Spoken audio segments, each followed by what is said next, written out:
నమస్కారం. మార్గశిర మాసంలో శుక్లపక్షంలో వచ్చే షష్ఠి తిథిని సుబ్రహ్మణ్య షష్ఠి పర్వదినంగా జరుపుకోవటం అనాదిగా వస్తున్న సంప్రదాయం. సుబ్రహ్మణ్య షష్ఠి అంటే సుబ్రహ్మణ్య స్వామి జన్మదినం. సుబ్రహ్మణ్యేశ్వర స్వామి ఆవిర్భావ వైభవాన్ని మనం పరిశీలిస్తే పరమేశ్వరుడి దివ్య తేజస్సుని అగ్నిదేవుడు ఒక పావురం రూపంలో స్వీకరిస్తాడు. అయితే పరమేశ్వరుడి దివ్య తేజస్సు పావురం రూపంలో స్వీకరించిన అగ్నిదేవుడు భరించలేక ఆ తేజస్సును హిమవత్ పర్వతం మీద విడిచిపెడతాడు. హిమవత్ పర్వతం కూడా ఆ పరమశివుడి తేజస్సు భరించలేక వాయుదేవుడి సహాయంతో ఆ తేజస్సు ఆకాశగంగలో విడిచిపెడుతుంది. ఆకాశగంగలోకి ప్రవేశించినటువంటి పరమశివుడి తేజస్సు ఆకాశగంగ ప్రవాహంలో ప్రయాణం చేస్తూ పక్కనే ఉన్నటువంటి శరవణ అనే పేరు కలిగినటువంటి తటాకంలోకి ప్రవేశిస్తుంది. శరవణ అనే పేరు కలిగిన తటాకంలోకి ప్రవేశించినటువంటి పరమశివుడి తేజస్సు ఆ శరవణ తటాకం ప్రవాహంలో వెళుతూ ఆ శరవణ తటాకానికి పక్కనే ఉన్నటువంటి రెల్లుగడ్డి పొదల్లో పడుతుంది. ఆ రెల్లుగడ్డి పొదల్లో నుంచి మార్గశిర మాసం శుక్లపక్షం షష్ఠి తిథి రోజు 6 ముఖాలతో సుబ్రహ్మణ్యేశ్వర స్వామి ఆవిర్భవించాడని పురాణాలలో చెప్పడం జరిగింది.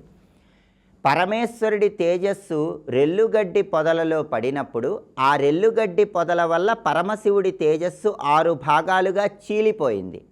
అలా పరమశివుడి తేజస్సు 6 భాగాలుగా చీలిపోవటం వల్ల 6 ముఖాలతో సుబ్రహ్మణ్యేశ్వర స్వామి ఆవిర్భవించారు. సంస్కృతంలో చీలిపోవటాన్ని స్కందం అంటారు కాబట్టి సుబ్రహ్మణ్యేశ్వర స్వామికి స్కందుడు అనే పేరు వచ్చింది. ఇలా రెల్లుగడ్డి పొదల్లో నుంచి సుబ్రహ్మణ్య స్వామి ఆవిర్భవించాడు కాబట్టి రెల్లుగడ్డి పొదలలో నుంచి ఆవిర్భవించటానికి ముందు పరమశివుడి తేజస్సు శరవణ అనే తటాకంలో ప్రయాణం చేసింది కాబట్టి సుబ్రహ్మణ్య స్వామికి శరవణ భవుడు అనే పేరు వచ్చింది. కాబట్టి సుబ్రహ్మణ్యేశ్వర స్వామి జన్మదినం సందర్భంగా కాలసర్ప దోషాలు, రాహుకేతు దోషాలు, కుజదోషాలు వీటన్నిటి తీవ్రత నుంచి బయటపడటానికి సుబ్రహ్మణ్యుడి అనుగ్రహం ద్వారా అప్పుల సమస్యల నుంచి బయటపడటానికి ఇంట్లో దీపారాధన చేశాక సుబ్రహ్మణ్యేశ్వర స్వామికి సంబంధించిన ఒక శక్తివంతమైన మంత్రాన్ని 108 లేదా 54 లేదా 21 సార్లు పఠించాలి. ఆ మంత్రం ఏంటంటే ఓం సాం శరవణ భవ. ఇది మంత్రం, చాలా శక్తివంతమైనటువంటి మంత్రం. ఈ శరవణ భవ అనేటటువంటి ఈ నామంలో ఒక్కొక్క అక్షరానికి ఒక్కొక్క శక్తి ఉంది. సామ్ అనే బీజాక్షరంతో కలిసినప్పుడు ఈ మంత్రానికి అమోఘమైనటువంటి శక్తి వస్తుంది. అందుకే ఓం సాం శరవణ భవ. ఈ మంత్రజపం ఈరోజు ఎవరైతే చేస్తారో వాళ్ళు సంపూర్ణంగా సుబ్రహ్మణ్యేశ్వర స్వామి అనుగ్రహానికి పాత్రులవుతారు. అలాగే ఈరోజు ఇంట్లో 6 ముఖాలతో ఉన్నటువంటి సుబ్రహ్మణ్యేశ్వర స్వామి వారి చిత్రపటాన్ని పూజామందిరంలో ఏర్పాటు చేసి ఆ చిత్రపటం దగ్గర ప్రమిదలో నువ్వుల నూనె పోసి ఆయన 6 ముఖాలకు సంకేతంగా 6 ఒత్తులు వేసి దీపాన్ని వెలిగించండి. సుబ్రహ్మణ్యేశ్వర స్వామికి ఎర్రటి మందార పూలంటే చాలా ఇష్టం. అందుకే ఎర్ర మందార పూల మాలికను చిత్రపటానికి అలంకరించండి.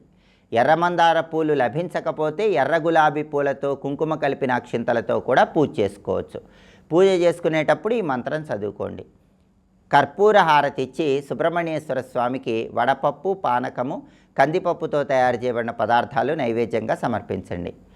ఇలా కందిపప్పుతో చేసిన పదార్థాలు నైవేద్యం పెట్టడం వీలు కాకపోతే దానిమ్మ పండు గింజలు సుబ్రహ్మణ్య స్వామికి నైవేద్యం పెట్టండి. అలా చేసిన సుబ్రహ్మణ్యుడి సంపూర్ణమైన అనుగ్రహం కలుగుతుంది. అయితే సుబ్రహ్మణ్య షష్ఠి సందర్భంగా మీ జాతక చక్రాన్ని సుబ్రహ్మణ్యేశ్వర స్వామి చిత్రపటం పాదాల చెంత ఉంచి పూజించి పూజ పూర్తయిన తర్వాత ఆ జాతక చక్రాన్ని తీసుకోండి. అలా చేస్తే జాతక చక్రంలో ఉన్న దోషాల తీవ్రతను తగ్గింపజేసి సుబ్రహ్మణ్య స్వామి మిమ్మల్ని అనుగ్రహిస్తాడు.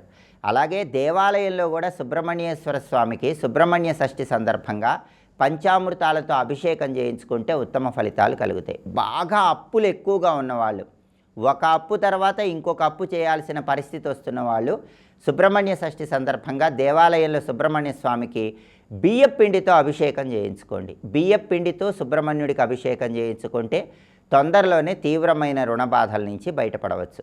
అలాగే సుబ్రహ్మణ్య ఆలయంలో కూడా 6 ప్రదక్షిణలు చేస్తే సుబ్రహ్మణ్యుడి అనుగ్రహం కలుగుతుంది. సుబ్రహ్మణ్య అష్టకం కానీ, సుబ్రహ్మణ్య భుజంగ స్తోత్రం కానీ, సుబ్రహ్మణ్య కరావలంబ స్తోత్రం కానీ ఈరోజు చదివినా విన్నా సుబ్రహ్మణ్యుడి విశేషమైన అనుగ్రహానికి ప్రతి ఒక్కరూ సులభంగా పాత్రులు కావచ్చు. కాబట్టి సుబ్రహ్మణ్య షష్ఠి, సుబ్రహ్మణ్య స్వామి జన్మదినం సందర్భంగా ఏ శక్తివంతమైన మంత్రాన్ని పఠించుకుంటే సమస్త జాతక దోషాలను తొలగింపజేసుకోవచ్చు. ఇంకొకసారి చూద్దామా మరి. ఓం సాం శరవణ భవ మంత్రజపం చేయండి. సుబ్రహ్మణ్యుడి సంపూర్ణమైన అనుగ్రహానికి ప్రతి ఒక్కరూ సులభంగా పాత్రులు కండి. స్వస్తి.